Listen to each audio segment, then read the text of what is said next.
गुरु ब्रह्मा गुरु विष्णु गुरुदेव महेश्वर गुरु साक्षात् परम ब्रह्म तस्मै श्री गुरवे नमः। मन्नाथ श्री जगन्नाथ मद्गुरु श्री जगद्गुरु मदात्मं सर्वभूतात्मं तस्मै श्री गुरवे नमः। ओम जगन्नाथाय नमः। ओम श्री जगन्नाथाय नमः। ओम श्री जगन्नाथाय नमः। जय जगन्नाथ। कोटि ओडियार हृदयर ठाकुर, कोटि कोटि ओडियार मौडमणि, सारा भूखंडर राजाधिराजेश्वर, अकर्म कर्मदायक, अखिल कोटि ब्रह्मांडर राजाधिराजेश्वर, कोटि कैवल्यदाता, बलियार भुज अशरण शरणदायक चकानयन, समस्तंकर मंगल विधान करी ए विश्व को समस्त दुख ताप युद्ध भयरु दूरे रखंतु। एतिकी श्री छामुरे गुहारी जणई आजिर कार्यक्रम आम आरंभ करुछे। जो जगन्नाथ महाप्रभु को समस्त ओडिया निज घरर पुओ भावरे, निज घरर अतिथि भावरे, निज घरर आपणार लोक भावरे सबुबेले प्राधान्य देई आसिछंती। सेई शांते ए कली जुगरे पापी मानकु तारण करिबा पाई रत्न सिंहासनरु ओल्हेई आसी नंदीघोष रथरे विजय करी वर्षके थरुटिए पदाकु बाहरती पतित मानकु तारण करिबा पाई। शास्त्र रे अछि स्नान गुंडी चायबेनी स्वयं लीलाजार पतित तारण पाई प्रासादु बाहर। दुईटी यात्रा रे मो कालिया शांत रत्न सिंहासन रु ओल्हेई आसी थांती। गोटे हेउची स्नान पूर्णिमा, आउ गोटे हेउची घोष यात्रा।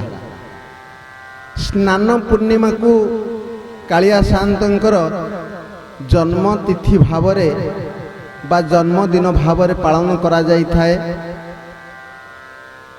ता पूर्वरु 4 दिन पूर्वरु आपण मानकर रुक्मिणी विवाह नीति श्रीमंदिर रे संपन्न होई थांती।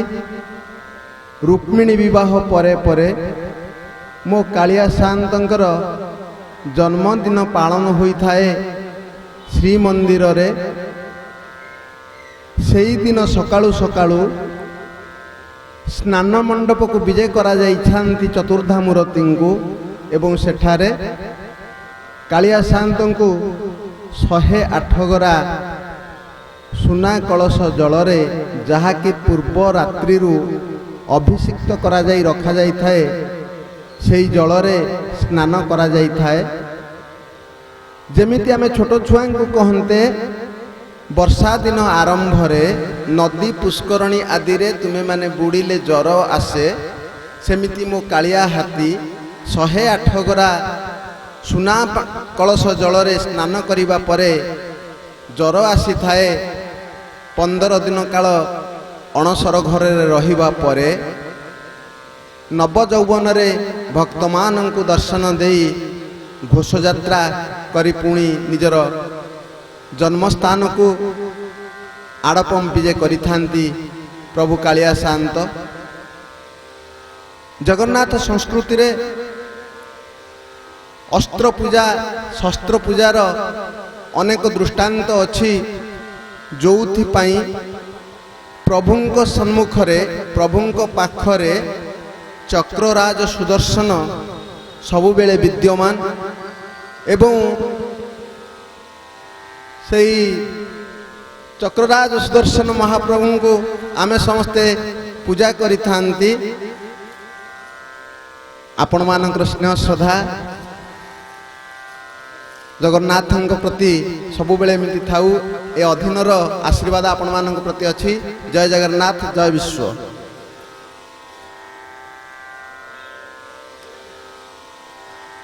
तो श्रद्धेय भक्तवृंद, आज आम प्रसंग छल आलोचना करिबा चक्रराज सुदर्शनकर कथा।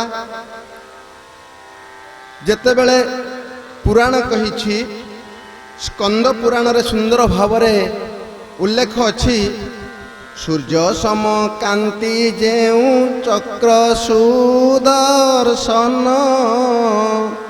से चक्र को धरी 3 बार बुलाइण।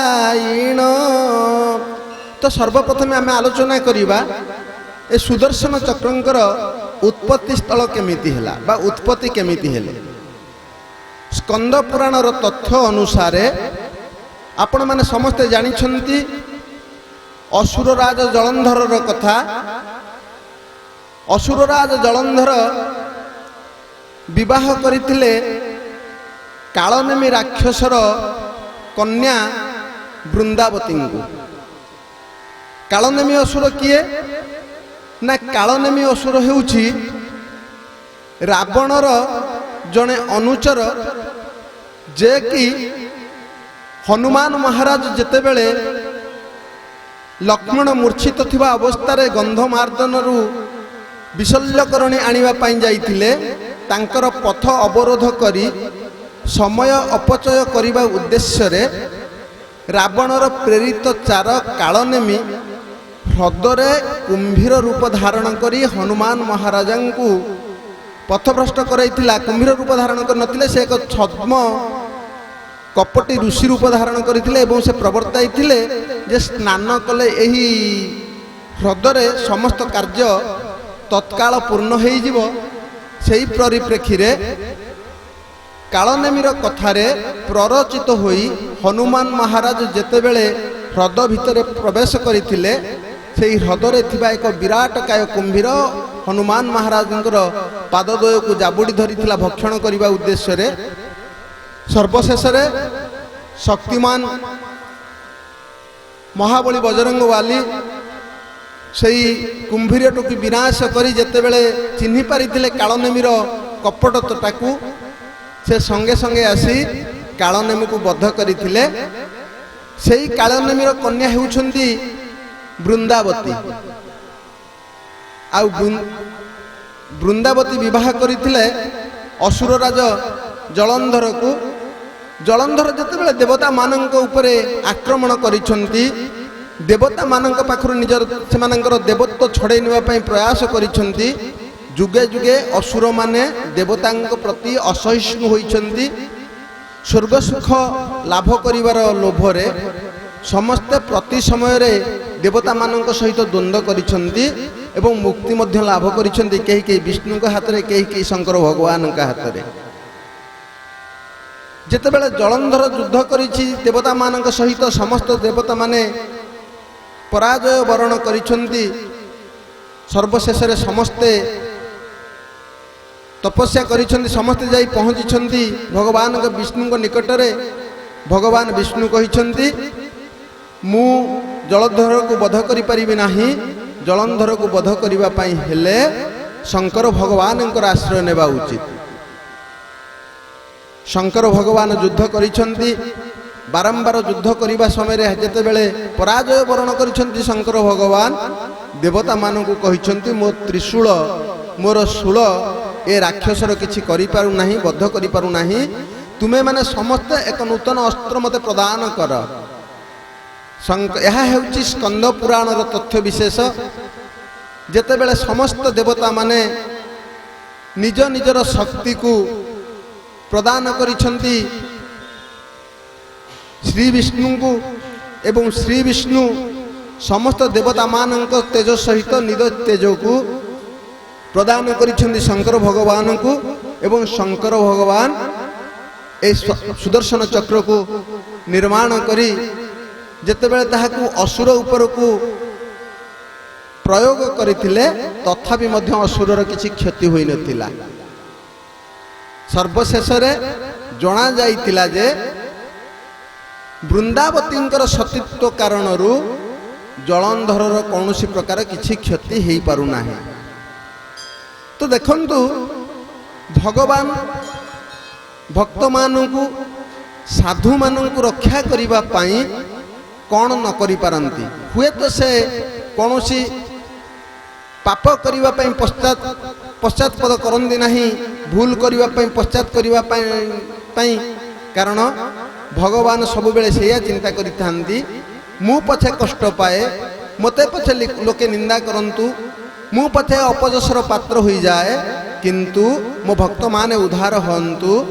सेइथि पई भगवान जुगे जुगे भक्त मानू को रक्षा करिबा उद्देश्य रे जन्म ग्रहण करिथांती। तो रामचरित मानस रे एक सुंदर पंक्तिटी अछि, भगवान काहे कि केते बेले जन्म ग्रहण करंती। जब जब हुए धर्म की हानि तब तब बढ़े विवेक अभिमानी, तब तब धरे प्रभु विविध शरीरा, नासेउ कृपा निधि सज्जन पीरा, नासेउ कृपा निधि सज्जन पीरा। जहाकू आमर श्रीमद् भगवत गीता प्रमाणित करी यदा यदा हि धर्मस्य ग्लानिर्भवति भारत अभ्युत्थानमधर्मस्य तदात्मान सृजाम्यहं परित्राणाय साधूनां विनाशाय च दुष्कृतं धर्म संस्थापनार्थाय संभवामि जुगे जुगे। जेते बेले पृथ्वी रे धर्म रे हानि हुए, जेते बेले असुर अविवेकी अधर्मी मानकर प्रादुर्भाव बढ़ी जाई थाए, जेते बेले गो ब्राह्मण साधु संत माने कष्ट पाई थांती, सेते बेले भगवान विभिन्न प्रकार शरीर धारण करी ए पृथ्वी रु पाप भारा को नष्ट करि थांती, पृथ्वी को आश्वासना प्रदान करि थांती बा उश्वास करि थांती। तो आमे कहूतिले जलंधर पत्नी वृंदावती कथा। वृंदावती सतीत्व कारणरू जेते बेले जलंधर पाप जेते जहा करुथिला स्वामी गोटे सतु आमे समाज को एया शिखिबा जो पद्म पुराण रे वर्णित जलंधर चरित्र बा वृंदावती चरित्र रु स्वामी जेते जहा पाप करुछि कि अपराध करिछि, जणे स्त्री रो जदि पुण्य फल अछि, निजर सतीत्व अछि, स्वामी प्रति अनुरक्ति अछि, स्वामी प्रति भक्ति अछि, ताहेले स्वामीर किछि अनिष्ट हुए नाही बा क्षति हुए नाही। किंतु आजिकाली समाज रे स्वामी टिके गोड़ बाहर करदेले घर पदा को टिके चली गले स्त्री आरंभ हो जाए चुगुली चपट स्वामी विरुद्ध रे। किंतु एटा हेबा उचित नुहे, कारण निजर जेमिति घरर मुरबी को साथ देवा पाई अन्य सदस्य मानकर गुरुत्वपूर्ण भूमिका अछि, सेमिति जड़े स्त्री चाहिए स्वामी को भल बाटर नहीं पारिबो, स्वामी को नरक को पठे दे पारिबो। वृंदावती सतीत्व कारणरू जेतेबेले जलंधरर कौनसी प्रकार क्षति हैला नहीं, ना जलंधर बंचिले पृथ्वीर हित हब एकथा मध्य भगवान विष्णु चिंता भी करि पारि नाहंती। चिंता करिछंती केवल जलंधर बध हब केमिति। शेष रे निजे कपटी श्रीकृष्ण मायाधरी विष्णु जलंधर रूप धारण करी वृंदावती निकट को जाइछंती एवं वृंदावती सहित जेतेबेले से वृंदावती सतीत्व अपहरण करिछंती, सेतिकी बेले सुदर्शन सहायता रे शंकर भगवान जलंधरर मुंड को गंडी ठारू अलगा करिछंती, जहाकी आमर स्कंद पुराण रे उल्लेख अछि।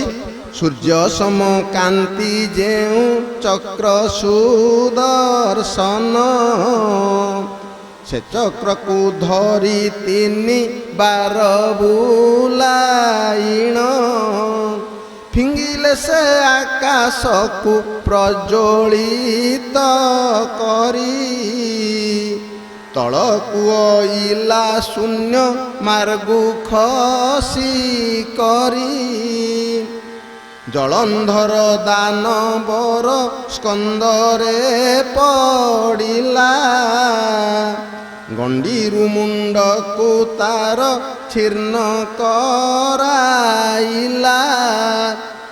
ତ ଶଙ୍କର ଭଗବାନ ସୁଦର୍ଶନ ଚକ୍ରଙ୍କର ସ୍ରଷ୍ଟା ଏବଂ ସେ ପ୍ରଥମେ ବଦ୍ଧ କରିଥିଲେ ସେହି ଚକ୍ର ମାଧ୍ୟମରେ ଦାନବରାଜ ଜଳନ୍ଧରକୁ, ଯାହାକି ଆମକୁ ସ୍କନ୍ଦ ପୁରାଣ, ଯେଉଁ ଆମର 18ଟି ପୁରାଣ ଅଛି, ସେହି 18 ପୁରାଣ ଭିତରୁ ସ୍କନ୍ଦ ପୁରାଣ ଯାହାକି ଶ୍ରେଷ୍ଠ ପୁରାଣ, ତାହା ଆମକୁ ପ୍ରମାଣିତ କରେ। କିନ୍ତୁ ଅନ୍ୟ କିଛି ପୁରାଣ ଯାହାକି ବ୍ରହ୍ମ ପୁରାଣ କୁହେ, ଯେତେବେଳେ ସୂର୍ଯ୍ୟଦେବଙ୍କର ପୂର୍ବ ନାମ ଥିଲା ମାର୍ତ୍ତଣ୍ଡ, ଆମେ ଜାଣିଛନ୍ତି ସୂର୍ଯ୍ୟଙ୍କୁ ମାର୍ତ୍ତଣ୍ଡ ବୋଲି କୁହାଯାଏ। ସୂର୍ଯ୍ୟଙ୍କର 12 ନାମ ଭିତରୁ ମାର୍ତ୍ତଣ୍ଡ ନାମ ଅନ୍ୟ ଏକ ପ୍ରସିଦ୍ଧ ନାମ। ମାର୍ତ୍ତଣ୍ଡଙ୍କର ପତ୍ନୀ ଥିଲେ, ଜୟ ଜଗନ୍ନାଥ, ପ୍ରଥମେ ମାର୍ତ୍ତଣ୍ଡଙ୍କର ପତ୍ନୀ ଥିଲେ ସଂଜ୍ଞା, ସଂଜ୍ଞାଙ୍କ ପରେ ଆସିଲେ ଛାୟା। ସୂର୍ଯ୍ୟଦେବଙ୍କ ପାଖରେ, ମାର୍ତ୍ତଣ୍ଡଙ୍କ ପାଖରେ ଏତେ ତେଜ ଥିଲା, ଏତେ ଶକ୍ତି ଥିଲା, ଏତେ ତେଜ ବା ତାଙ୍କ ସହିତ ଏତେ ଶକ୍ତିଶାଳୀ ଥିଲେ, ଯାହାର ତେଜକୁ ମା ସଂଜ୍ଞା ସହ୍ୟ କରିପାରୁନଥିଲେ। ତଥାପି ସୂର୍ଯ୍ୟଙ୍କ ଔରସରୁ, ସଂଜ୍ଞାଙ୍କ ଗର୍ଭରୁ 3ଟି ସନ୍ତାନ ଜାତ ହୋଇଥିଲେ, ଶ୍ରାଦ୍ଧ ଦେବ, ଯମ ଏବଂ ଯମୁନା। ଯେଉଁ ଯମୁନା ନଦୀକୁ କୃଷ୍ଣ ଅତ୍ୟନ୍ତ ପ୍ରୀତି କରୁଥିଲେ, ତାରି ସେହି ଯମୁନା ଜଳରେ ନିତ୍ୟ କ୍ରୀଡ଼ା କରୁଥିଲେ ଯମୁନା, ଯମ ଏବଂ ଶ୍ରାଦ୍ଧ ଦେବ। ଏମାନେ ହେଉଛନ୍ତି ସଂଜ୍ଞା ଦେବୀଙ୍କର ସନ୍ତାନମାନେ। ଯେତେବେଳେ ସଂଜ୍ଞା ସହିପାରିନଥିଲେ ସୂର୍ଯ୍ୟଦେବଙ୍କର ତେଜକୁ, ସେ ଦୂରେଇ ରହିଥିଲେ। ତାପରେ ଆସିଥିଲେ ଛାୟା ଦେବୀ। ଛାୟା ଦେବୀଙ୍କର ସନ୍ତାନ ହେଉଛନ୍ତି ସ୍ୱୟଂ ଶନିଶ୍ଚର ମହାଦେବ। ଶନିଶ୍ଚର ମହାରାଜ ହେଉଛନ୍ତି ଛାୟାଙ୍କ ସନ୍ତାନ। ସେଇଥିପାଇଁ ଆମେ ସମସ୍ତେ କୁହନ୍ତି ଛାୟା ମାର୍ତ୍ତଣ୍ଡ ସମ୍ଭୂତଂ ତଂ ନମାମି ଶନିଶ୍ଚରମ୍। ଛାୟା ଏବଂ ମାର୍ତ୍ତଣ୍ଡଙ୍କର ସନ୍ତାନ ହେଉଛନ୍ତି ଶନିଶ୍ଚର। ଆମେ ଆଲୋଚନା କରୁଥିଲେ ସୁଦର୍ଶନ ମହାରାଜଙ୍କର ଉତ୍ପତ୍ତି କଥା। ଆମେ ଶୁଣିଲେ ଯେ ସ୍କନ୍ଦ ପୁରାଣର ତଥ୍ୟ ଅନୁସାରେ ଶଙ୍କର ଭଗବାନ ନିର୍ମାଣ କରିଥିଲେ ସମସ୍ତ ଦେବତା ମାନଙ୍କର ତେଜକୁ ନେଇକି ଚକ୍ରରାଜ ସୁଦର୍ଶନଙ୍କୁ। କିନ୍ତୁ ବ୍ରହ୍ମ ପୁରାଣ କୁହେ, ଯେତେବେଳେ ସଂଜ୍ଞା ସହିପାରିନଥିଲେ ସୂର୍ଯ୍ୟଙ୍କର ତେଜକୁ, ସେତେବେଳେ ସେ କହିଥିଲେ ଯେ ମୁଁ ଆପଣଙ୍କ ତେଜ ସହିପାରୁନାହିଁ, ମୁଁ ଆପଣଙ୍କ ସହିତ ରହିପାରିବି ନାହିଁ। ସୂର୍ଯ୍ୟଦେବ ସୁନ୍ଦର ଭାବରେ ତାଙ୍କୁ କହିଥିଲେ, ଯନ୍ତ୍ର କୁନ୍ଦ ଶାଣେ ଶାଣି ଦେବୀ ତୁମ୍ଭ ତନୁ, କିଛି ନ୍ୟୁନ ହୋଇବ ସହସ୍ର କିରଣୁ। ଏହିସବୁ ସମସ୍ୟା ସୂର୍ଯ୍ୟଦେବ ସର୍ବପ୍ରଥମେ ଜଣାଇଥିଲେ ବ୍ରହ୍ମାଙ୍କୁ ଯେ ମୋର ଏହି ତେଜ କାରଣରୁ ସଂଜ୍ଞା ମୋ ସହିତ ରହିବା ପାଇଁ ଚାହୁଁନାହାନ୍ତି। ସେତିକି ବେଳେ ବ୍ରହ୍ମା କହିଥିଲେ, ତୁମେ ବ୍ୟସ୍ତ ହୁଅ ନାହିଁ, ତୁମର ଏଇ ଯେଉଁ ସହସ୍ର କିରଣ ଅଛି, ଏହି କିରଣରୁ ମୁଁ କିଛି ହରଣ କରି ଏକ ନୂତନ ଅସ୍ତ୍ର ତିଆର କରିବି ବା ଅସ୍ତ୍ର ଗୁଡ଼ିକ ତିଆରି କରିବି। ସେଇ ତୁମର ତେଜ ହାନି ହେବ ନାହିଁ, ତୁମର ତେଜ ସେଇ ଅସ୍ତ୍ର ଗୁଡ଼ିକରେ ରହିବ, କିନ୍ତୁ ତୁମ ଶରୀରରୁ ଅଳ୍ପ ତେଜ ହ୍ରାସ କରି ତାହା ସମସ୍ତ ଅସ୍ତ୍ରମାନଙ୍କର ପାଖରେ ରହିବ।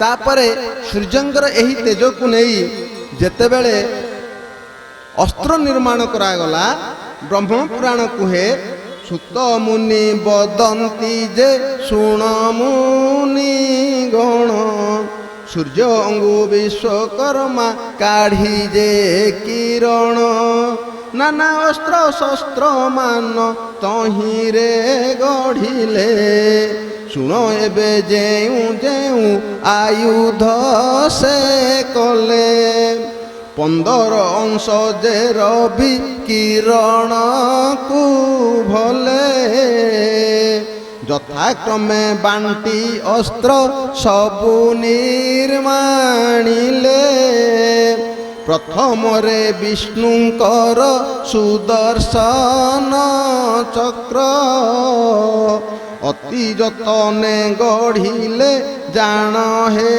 ସୌନକ ତଦନ୍ତରେ ମନେ 5 ସ୍ୱର୍ଗ ଶିଳ୍ପୀବର ତ୍ରିଶୂଳ ଗୋଟି ନିର୍ମାଣ କଲେ ଶିବଙ୍କର। ତ ସର୍ବପ୍ରଥମେ ସୂର୍ଯ୍ୟଙ୍କ ଦେହରୁ 16 ଅଂଶ କିରଣ କାଢ଼ି ନେଇଗଲେ ବ୍ରହ୍ମା ସେଥିରୁ 15 ଅଂଶରେ ଚକ୍ରରାଜ ସୁଦର୍ଶନଙ୍କୁ ନିର୍ମାଣ କରାଗଲା ଏବଂ ସେହି ଚକ୍ରରାଜ ସୁଦର୍ଶନଙ୍କୁ ବିଷ୍ଣୁଙ୍କୁ ସମର୍ପଣ କଲେ ବ୍ରହ୍ମା।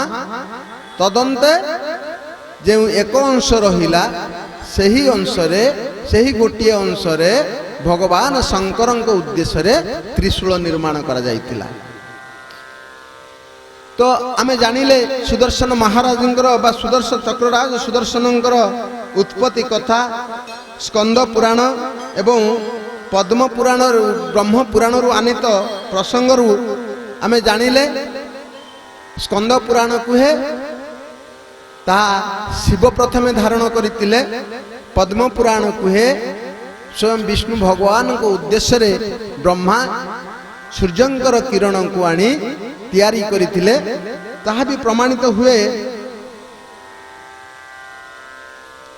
ବ୍ରହ୍ମ ପୁରାଣର ତଥ୍ୟ ଅନୁସାରେ ବଳଭଦ୍ରଂ ଜଗନ୍ନାଥ ସୁଭଦ୍ରା ଚ ସୁଦର୍ଶନ ଦାରୁ ବ୍ରହ୍ମ ସ୍ୱରୂପାୟ ଚତୁର୍ଧାମୂର୍ତ୍ତये ନମଃ ରାମକୃଷ୍ଣଂ ସୁଭଦ୍ରାଂ ଚ ବାସୁଦେବ ସୁଦର୍ଶନଂ যথপদিষ্টলেপাদি সংস্কারে রুচিরাকৃতম। অর্থাৎ বলভদ্র জগন্নাথ সুভদ্রা এবং সুদর্শন যে কি দারু ব্রহ্ম রূপরে শ্রী নীলকন্দরর নীল পাহাড় উপরে বিরাজমান করিଅଛନ୍ତି চতুর্ধা মূর্তি রূপরে। সেই সুদর্শন চক্ররাজ সুদর্শন হেউଛନ୍ତି সকল শক্তির আধার সকল বলর আধার সুদর্শন মহারাজ।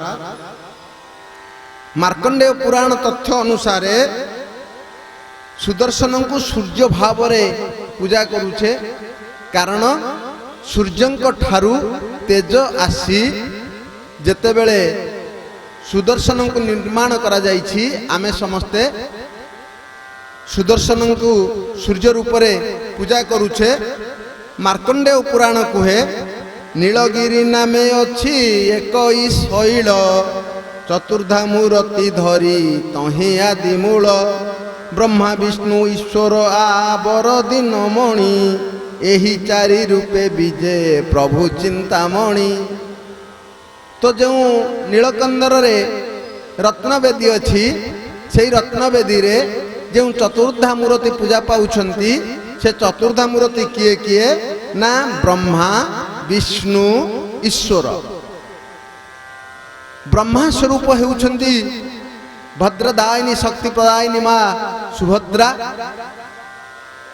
ଈଶ୍ୱର ସ୍ୱରୂପ ଶଙ୍କର ଭଗବାନଙ୍କର ସ୍ୱରୂପ ଶେଷନାଗ ସ୍ୱରୂପ ହେଉଛନ୍ତି ପ୍ରଭୁ ବଳଭଦ୍ର ଏବଂ ସକଳ ବିଶ୍ୱନିୟନ୍ତା ସମସ୍ତ ଚରାଚର ବିଶ୍ୱ ବ୍ରହ୍ମାଣ୍ଡକୁ ପାଳନ କରୁଥିବା ଶ୍ରୀ ବିଷ୍ଣୁ ହେଉଛନ୍ତି ସ୍ୱୟଂ ଜଗନ୍ନାଥ। ସକଳ ଶକ୍ତିର ଆଧାର ସୂର୍ଯ୍ୟଦେବ ହେଉଛନ୍ତି ସ୍ୱୟଂ ସୁଦର୍ଶନ ମହାରାଜ। तो श्रद्धेय भक्तवृंद एबे आमर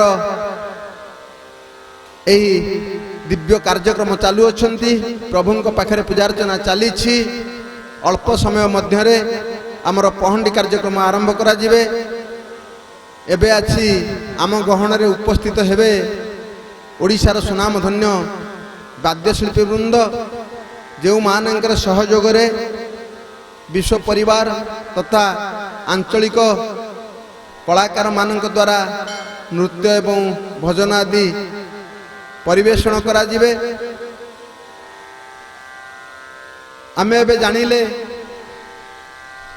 श्रीमंदिर रे थिबा चक्रराज सुदर्शन कथा एबे बाहुड़ा कथा आज प्रभु कालिया शांत बाहुड़ी जिवे अल्प समय मध्य माँ महालक्ष्मी आसीथिले रोष भर भर हेई हेरा पंचमी तिथि रे प्रभु को उचाट करई जाइछंती माँ विमलांक ठारू आनिथिबा मोहिनी चूर्णर स्पर्श रे कालिया शांत मोर पागेला हेजी आज फेरी जीव निजर कर्मस्थान को से सकाळू सकाळू आज समस्त नीतिकांति सरीची आसीबा बेलू जमीती मो कालिया शांत कलम शाग टे खाई दर सीधा खेचुड़ी को कलम शाग टे खाई दे आसीथिले एबे गला बेलू माँ पाखरु घर को जीवा घर फेरु गाँव रु फेरुची सहर को जीव कर्मक्षेत्र को जीव से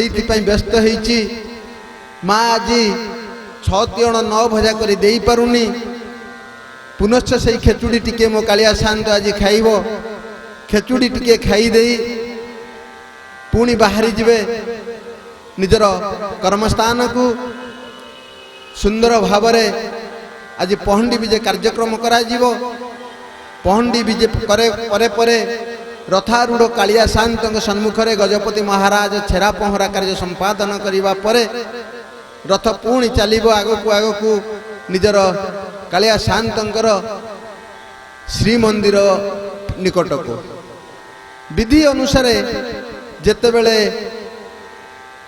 रथ जाई पहुँचीबो श्रीनगर पाखरे बा राजनगर पाखरे रथ टिके अटकी जीव लक्ष्मी शांताणी चाहाणी मंडप रे आसी विजय करी सखी मानक सहित पार्श्वदेवी मानक सहित आसी मो कालिया शांत को टिके चाहिए देखिए प्रकृत रे मो रसिक नागर केमिति आसुछि केमिति दिसुछि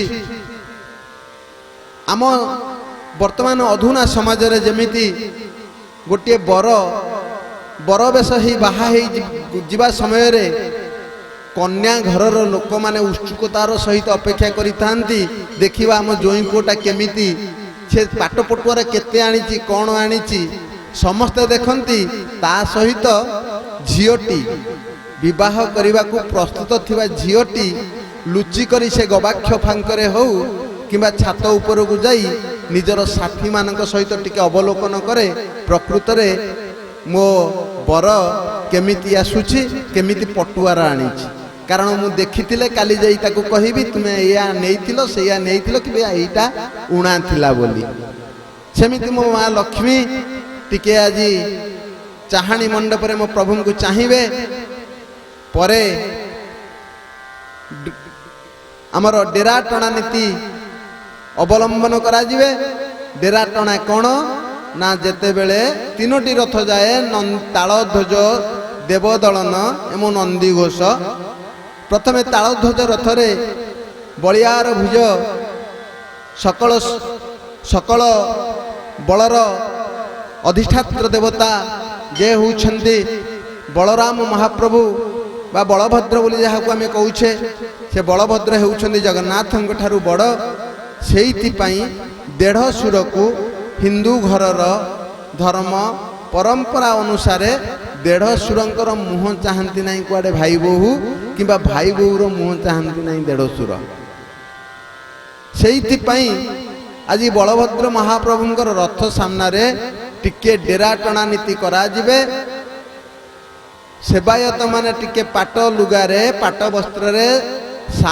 लक्ष्मी शांताणी के आढ़ुआल करदेवे तालध्वज रथ सामने तत्परे माँ आसवे कालिया शांत सम्मुखें टिके देखिए देखीदेला पुनश्च प्रत्यावर्तन करिजिबे एक कटाक्ष भरा चाहाणी रे माँ मोर चाहाकी जीवे तमे आस घर को आस जो 9 दिन पाई जाइथिल कौन करुथिल मु तुम कथा बुझीबी माँ फेरिबे आज ठाकुर शांत रहिबे रथ उपरे काली संध्यारे सुनावेश परे पुणी नीलाद्रि विजय कार्यक्रम आरंभ करा जिबे जो नीलाद्रि विजय समय अधरपणा नीति रहिला सुनावेश परे परे अधरपणा नीति संपन्न करा जिवो प्रभुंक मुह पर्यंत लागिबा पई पणा हांडी सब रखा जिवो सेई पणा हांडी रे पणा प्रस्तुति करा जिवे आउ ताकू सेई रथ उपरे भांगी दिया जाई थाए आहा केड़े सुंदर व्यवस्था मो कालिया शांतर से जो कथारे अछि कीट पतंग तरुतृण सकल देहे नारायण भगवान सबुठी अछंती जमिति तांकु जिए जेउ भाबरे जेउठी खोजिछि ताकु से सेइठी पाइछि जमिति प्रहलाद को देखा देइतिले प्रहलाद को देखा देइतिले नृसिंह रूप रे स्तंभ भितरु बाहरी की काठ भितर पत्थर स्तंभ भितर मो प्रभु बाहरी थिले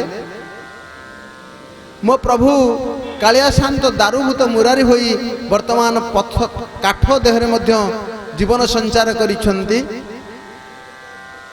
सेमिति अशरीरी मानंकु जो माने अतृप्त आत्मा अछंती ए पृथ्वी रे केही के समस्त मुख्य पांती नाही जो माने मृत्युवरण करंती मृत्यु परे जदि कहार आत्मा भटकु थाए बा मुक्ति पाई न थाए मोक्ष पाई न थाए मो कालिया शांत समस्त को उद्धार करबा पई घोष यात्रा आरंभ करिसंती जेउ माने पतित जेउ माने प्रभु को कालिया शांत को दर्शन करि पारि नाहंती श्रीमंदिर रो चौकाठ भितरे सेमानंकु दर्शन देबा पई मो कालिया शांत रथारूढ़ होई रथरे दर्शन दियंती सेमानंकु पाप ताप हरण करे दियंती आउ कैवल्य बांटती कोटि कोटि जनसमुद्र को यही कैवल्य कणिकाटे पाइबा पई मनुष्य व्याकुल होई थाए कारण यही कैवल्य कणिकाटे पाइदेले से मोक्ष लाभ करि थाए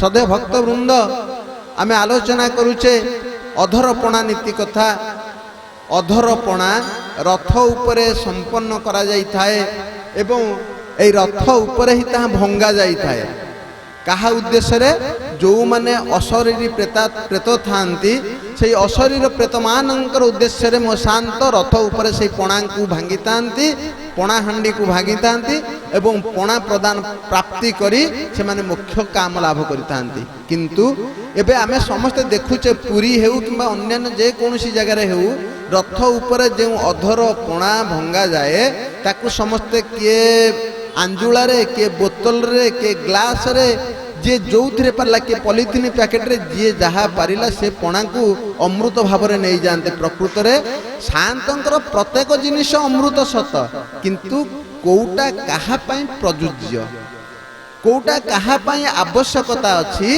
सेही अनुसार आमे पान करिबा उचित एई जो पणा ए पणा केवल अशरीरी अतृप्त आत्मा मानक पई प्रदान करा जाई थाए तो आमे तो प्रेत नुहंती ना आमे से पणा को काहे कि नबा तेनु समस्त भक्त जनों को निवेदन जदि केही केबे अधरपणा नीति समय रे उपस्थित रहुछंती रथरे भांगी बुहा जाउथिबा पणा को केही भी स्पर्श करंतु नाही बा ताकू पान भी करंतु नाही ताहा केवल प्रेत मानक पई अशरीर आत्मा मानक पई उद्दिष्ट तेणु करी अधरपणा नीति परे परे नीलाद्रि विजय हेबे मो कालिया शांत जेते बेले नीलाद्रि विजय करिवे आमर परंपरा अछि घर को जेते बेले जोई पुओ प्रवेश करे दुआर मुहरे थाए साली साली एरंडा बंध आज्ञा जगे मो पाउना मते दियो मो घर को आसीबो आम घर को आसुच पाउना दियो किंतु श्रीनगर रे श्रीमंदिर रे ଶ୍ରୀମନ୍ଦିର ରେ ନିଜେ ସାନ୍ତାଣୀରେ ବାଟ ଜଗନ୍ତି। କାହାକୁ ନା କାଳିଆ କାହ୍ନୁକୁ। ବଳଭଦ୍ର ମହାପ୍ରଭୁଙ୍କୁ ଛାଡ଼ି ଦିଅନ୍ତି। ସମ୍ମାନ ଅଛି ବଡ଼ ଭାଇଙ୍କ ପ୍ରତି। ବଡ଼ ଭାଇ ମୋର ପିତୃତୁଲ୍ୟ, ବାପାଙ୍କୁ ପଥରୋଧ କରିବି ନାହିଁ, ବଡ଼ ଭାଇଙ୍କୁ ପଥରୋଧ କରିବି ନାହିଁ। ସେଇଥିପାଇଁ ଯେତେବେଳେ ପଳେଇ ଆସନ୍ତି ପ୍ରଥମେ ବଳଭଦ୍ର ମହାରାଜ ତାଙ୍କୁ ବଳଦେବ ମହାପ୍ରଭୁଙ୍କୁ ଛାଡ଼ି ଦିଅନ୍ତି ରାସ୍ତା। ଭାଇ ଆପଣ ଯାଆନ୍ତୁ। ଭାଇ ଗଲେ, ସୁଭଦ୍ରା ଆସିଲେ। ସୁଭଦ୍ରାଙ୍କ ପାଇଁ ଟିକେ ରାଗ ଅଛି, ଅଭିମାନ ଟିକେ ଅଛି। ତଥାପି ଯାହା ହେଲେ ଘର କଥା। ଗୋଟେ ନଣନ୍ଦର ସବୁଠାରୁ ବଡ଼ ସାଙ୍ଗ, ପ୍ରିୟ ସାଙ୍ଗ ହେଉଛି ତା ଭାଉଜ, ଆଉ ଭାଉଜର ସବୁଠାରୁ ବଡ଼ ସାଙ୍ଗ ହେଉଛି ତା ନଣନ୍ଦ। ସେଇଥିପାଇଁ ସୁଭଦ୍ରାଙ୍କୁ ଦେଖିଲେ, ରାଗରେ ଦିପଦ କହିଲେ, ତମେ ଏକା ପଳେଇଲ, ଭାଇ ସୁତୁରେଇ ଦେଲେ, ଭାଇଙ୍କ ସାଙ୍ଗରେ ତମେ ଗଲ, ମତେ ବି ଟିକେ ଖବର ଦେଲନି। ଭାଇ ଯାହା କହିଲେ ତମେ ସେଇଆ କଲ। ହଉ ଛାଡ଼, ଯାହା ତ ହବାର ହେଲାଣି, ତମେ ତ ମୋ ସାଙ୍ଗ, ତମେ ପଛେ ଯା। ସୁଭଦ୍ରାଙ୍କୁ ଛାଡ଼ିଦେଲେ। କାଳିଆ କାହ୍ନୁ ଯେତେବେଳେ ଏରେଣ୍ଡା ପାଖରେ ପହଞ୍ଚୁଛି, ଧଡ଼ କରି ଦୁଆରଟା ପଡ଼ିଗଲା। ଯେତେବେଳେ ସିଂହ ଦୁଆର ବନ୍ଦ ହେଇଯାଇଛି, କାଳିଆ କାହ୍ନୁ ବାହାରେ, ମନ୍ଦିର ଭିତରେ ମା ସାନ୍ତାଣୀ ଅଛନ୍ତି। ଯେତେ ଅନୁନୟ ବିନୟ କରି ଅନୁରୋଧ କରୁଛନ୍ତି, ସେ ପର୍ଯ୍ୟନ୍ତ ମୋ ମା ଶୁଣୁନାହାନ୍ତି। ଅପମାନ ପରେ ଅପମାନ ଦେଇ ଚାଲିଛନ୍ତି। ଏମିତିକି ପ୍ରଭୁଙ୍କର ଜାତିକୁ ନେଇ, ପ୍ରଭୁଙ୍କର ପୂର୍ବଜନ୍ମର କଥାକୁ ନେଇ ସବୁ ପ୍ରକାର କଥା ପ୍ରଭୁଙ୍କୁ ଅତି ତିକ୍ତ ଭାବରେ ଝିଙ୍ଗାସିଛନ୍ତି ମା। ଯେତେବେଳେ ଝିଙ୍ଗାସିଛନ୍ତି, ପ୍ରଥମେ କହିଲେ ଯାହା ତ କଲ କଲ, ତମ ଭଉଣୀଟାକୁ କାହିଁକି ସାଙ୍ଗରେ ନେଇକି ଗଲ? ପ୍ରଭୁ କହିଲେ, ଆରେ ମୋର ସେ ଭଉଣୀ ଛୋଟ ପିଲାଟା, ସେ ଛୋଟ ପିଲାଟା, ତାକୁ ସାଙ୍ଗରେ ନେଇକି ଗଲି, ଅସୁବିଧା କ'ଣ ହେଇଗଲା? ଯଦି ଭାଇମାନେ ଗଲେ ବଜାର ବୁଲିବା ପାଇଁ ବା ସହର ବୁଲିବା ପାଇଁ ବା ଗାଁକୁ ବୁଲିବା ପାଇଁ, ଛୋଟିଆ ଭଉଣୀଟିଏ ଅଝଟ କଲା, ତାକୁ ସାଙ୍ଗରେ ନେଇଗଲି। ଯେହେତୁ ମୋ ସାଙ୍ଗରେ ମୋ ବଡ଼ ଭାଇ ଥିଲେ, ଆଉ କ'ଣ ଦେଢ଼ଶୁରଙ୍କ ସାଙ୍ଗରେ ଭାଇ ବୋହୂଟାକୁ ନେଇକି ଗଲେ ସୁନ୍ଦର ଲାଗିବ? ସେଥିପାଇଁ ତମକୁ ନେଲିନି, ମୁଁ ଭଉଣୀକୁ ନେଇକି ଗଲି। ଲକ୍ଷ୍ମୀ କହିଲେ, ଆହା କେଡ଼େ କଅଁଳିଆ କଥା କହୁଛ, ଛୋଟ ଛୁଆଟା କହୁଛ। ଆଉ ଯାହାକୁ ଛୋଟ ଛୁଆ ବୋଲି ଯାହାକୁ କହୁଛ, ସିଏ ପରା ନବଯୁବା, ସେ ଭୁବନ ମୋହିନୀ, ସାରା ବିଶ୍ୱକୁ ସେ ମୋହିନୀ କରିକି ରଖିଛି। ସୁଭଦ୍ରା, ଭଦ୍ରଦାୟିନୀ ସୁଭଦ୍ରା। ଆଉ ଛୋଟ ଛୁଆ କାହାକୁ କହୁଛ? ତାକୁ ବାହା କରିଥିଲେ କେବେଠୁ ବାହା କରନ୍ତନି, ତାକୁ ଗୋଟେ ବୁଢ଼ୀ କରିକି ଖୁଣ୍ଟରେ ବାନ୍ଧିକି ରଖିଛ ଦି ଭାଇ ଯାକ। ତାକୁ ସବୁବେଳେ କହୁଛ ଆମର ଛୋଟ ଭଉଣୀ, ଛୋଟ ଭଉଣୀ। କେତେ ବୟସ ହେଲାଣି ତାକୁ ଜାଣିଛ? ସ୍ୱାମୀ ସ୍ତ୍ରୀଙ୍କ ଭିତର କଳି କଥା ଆଜ୍ଞା। ସେ ବାପ ମା ଭାଇ ଭଉଣୀ ସମସ୍ତଙ୍କୁ ଗାଳି ଦେଇଯିବେ। ସୁଭଦ୍ରାଙ୍କୁ ଝିଙ୍ଗାସିଲେ, କହିଲେ ଗୋଟେ ବୁଢ଼ୀ ଖୁଣ୍ଟି କରିକି ତମେ ଘରେ ବାନ୍ଧିକି ରଖିଛ, କହୁଛ ସେ ମୋର ସାନ ଭଉଣୀ, କୁନି ଭଉଣୀଟା କିଛି ଜାଣିପାରୁନି। ସେ ଭୁବନ ମୋହିନୀ ପରା, ରଥରେ ବିଜେ କଲେ ତ୍ରିଦଶ ତାକୁ ତା ରୂପରେ ବିମୋହିତ ହଉଛି। ସେ ଛୋଟ ଛୁଆ କ'ଣ କହୁଛ? ଏମିତି ବିଭିନ୍ନ ପ୍ରକାର କଟୁ କରିଛନ୍ତି। ଶେଷରେ କାଳିଆ ଶାନ୍ତ ନିଜର ଭୁଲ ସ୍ୱୀକାର କରିଛନ୍ତି। ଛାଡ଼ ଲକ୍ଷ୍ମୀ, ଏ ଘର କଥା, ଆମେ ତମର ଯାହା ରାଗ ଅଭିମାନ ଅଛି, ଯାହା ନିନ୍ଦା କରିବାର ଅଛି, ମୋତେ ମନ୍ଦିର ଭିତରେ ଝିଙ୍ଗାସ, କେହି ଶୁଣିବେ ନାହିଁ। କିନ୍ତୁ ଏଇ ଦୁଆର ମୁହଁରେ ରଖି ମୋତେ ଆଉ ଅପମାନ ଦିଅ ନାହିଁ। କାରଣ ଘର ଭିତରକୁ ପଶିଗଲେଣି ବଡ଼ ଭାଇ ଏବଂ ଭଉଣୀ ସୁଭଦ୍ରା।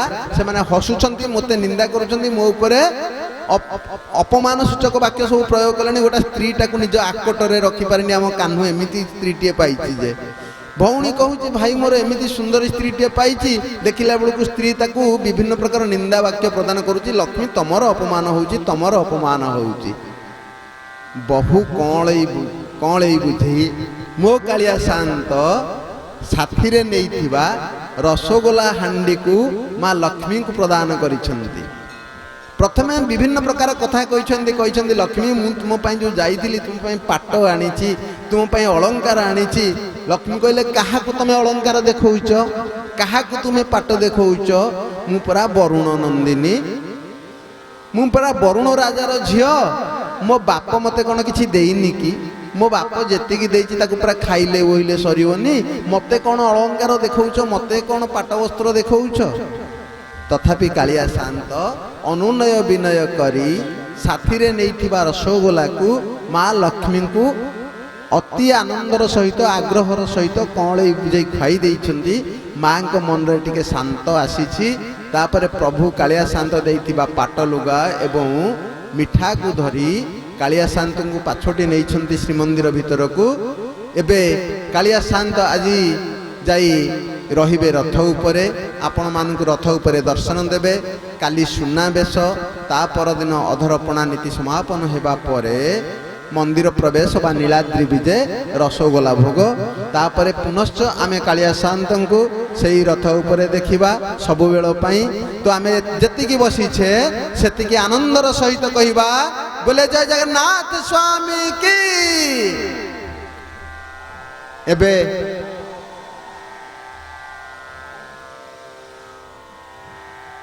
ଏବେ ଆମର ଏଇ ମଞ୍ଚରେ ଆସି ପହଞ୍ଚି ଗଲେଣି